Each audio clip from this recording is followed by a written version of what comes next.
Bonjour Ève Genre, bienvenue Bonjour. sur le plateau du LCM Matin. Vous êtes commissaire d'exposition au Salon international de l'art qui va se dérouler du 25 au 28 mars au Parc Chano. Alors l'occasion pour les gens de découvrir tout un monde de création originale et c'est un salon que vous avez vous-même créé, Ève. Oui, tout à fait. Je l'ai créé il y a 11 ans maintenant, puisque cette année, nous sommes la 11e édition. Alors justement, la 11e édition, quel est le principe au départ du Salon international de l'art ? Alors, le principe, c'est la rencontre d'artistes professionnels, puisque sur ce salon, vous ne rencontrerez que des artistes professionnels. Alors, artistes peintres, plasticiens, aquarellistes, sculpteurs, mosaïques et photographes. Et pourquoi vous avez eu envie de réitérer l'opération 11e édition ? C'est beaucoup de travail, j'imagine. C'est beaucoup de travail. C'est une année de travail pour recommencer. Voilà. Alors comment ça se passe? Expliquez-nous un peu l'organisation, puisque c'est vous qui êtes à l'origine de ce salon. Expliquez-nous comment vous faites pour amener tous ces artisans, vous les contactez, comment ça se passe? Alors ça fait quand même 11 ans que ce salon se déroule, donc j'ai forcément un fichier très important d'artistes. Le bouche à oreille fonctionne très bien. Et donc les artistes qui sont satisfaits de cette édition en parlent forcément à d'autres copains, à d'autres artistes. Ça fait boule de neige et toutes les années nous arrivons entre 150 et 170 exposants. L'année dernière, combien vous avez eu de personnes qui sont venues, de visiteurs sur le salon? On avoisine les 12 000. Ah oui, donc c'est quand même un salon qui compte à Marseille. Tout à fait, puisque sur 4 jours, 12 000 visiteurs, c'est beaucoup. Alors justement, concrètement, à qui s'adresse ce salon? Alors, en termes d'artistes ou en termes de visiteurs? En termes de visiteurs, c'est plutôt des familles, c'est plutôt... Alors, de tout.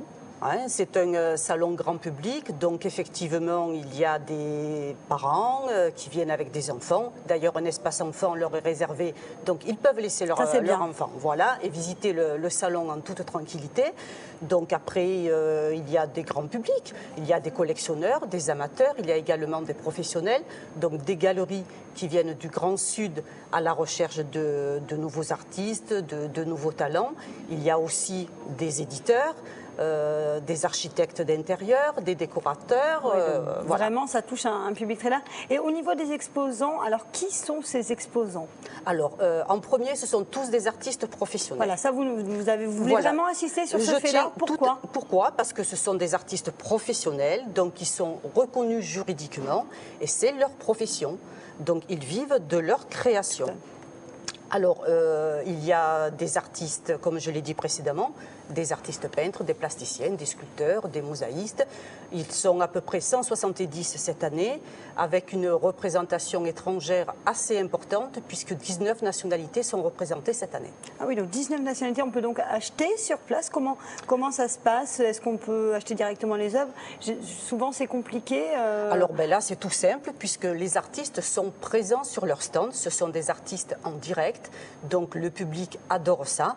La rencontre avec les artistes. Donc ils peuvent discuter avec les artistes de leur univers, de leur création, de leur monde.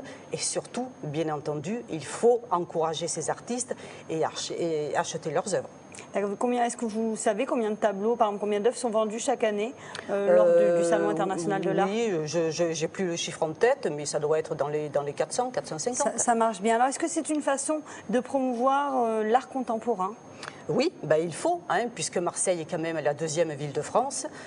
On approche un petit peu de Marseille 2013, capitale européenne de la culture. Donc il faut que ce salon se pérennise pour aller à son créneau le plus fort en 2013.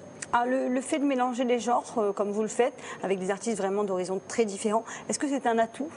Oui, d'abord c'est un choix personnel. Je voulais que ce salon soit très éclectique et qu'on rencontre effectivement différentes tendances, différents styles, puisqu'il va y avoir des œuvres figuratives qui vont côtoyer du travail abstrait, de l'art brut, de l'art singulier. En fait, le visiteur, quand il pénètre dans le salon, il ne peut pas se lasser, puisqu'au détour de chaque allée, il va forcément trouver un univers nouveau. Il y en a pour tous les goûts. Alors, on a parlé tout à l'heure de la rencontre avec le public et il y aura également des échanges comme par exemple le prix du public. Qu'est-ce que c'est, Ève Oui, Georges? alors, ce prix du public a été créé il y a effectivement 11 ans. C'est vous qui êtes aussi à l'origine de ce bien prix sûr, du public? tout à fait. Et on demande enfin au public de s'intéresser à l'art, puisque souvent il est un petit peu mis de côté. Voilà. Donc cette année, les visiteurs auront la possibilité de voter pour 2 artistes de leur choix. Donc, on vote comment? On a une petite urne? Ah voilà, quand la personne arrive à l'entrée, on lui donne un petit bulletin de vote, on est en pleine actualité. À la sortie, il y a une urne, effectivement, et le public peut donc voter pour 2 artistes de son choix, un sculpteur et un artiste peintre ou un photographe ou un créateur de pièces murales. Et qu'est-ce qui gagne après le gagnant? Alors les 2 artistes ont un espace d'exposition offert en 2012. Ah, très bien. Bon, donc le prix du public en plus c'est bien. On peut participer, donc on ne manquera pas. Et puis une nocturne à noter. Oui, vendredi jusqu'à 22h. Ah, donc ça c'était important, la nocturne, ça fait un peu comme la Foire de Marseille. Oui, mais c'est d'autant plus important que les exposants organisent un petit vernissage sur leur stand et donc les visiteurs sont invités à boire un petit verre sur les stands des artistes. C'est agréable, c'est très vraiment sympa. Cette connivence qu'il peut y avoir très entre les convivial. artistes et le public. En tout cas, on le rappelle, le Salon international de l'art à ne pas manquer à Marseille du 25 au 28 mars au Parc Chano. Merci beaucoup, Ève Georges. Bonne continuation, on se retrouve peut-être l'année prochaine sur le même plateau pour la 12e édition du Salon de l'art. Allez, quant à nous, l'agenda de ce jeudi juste après le jingle.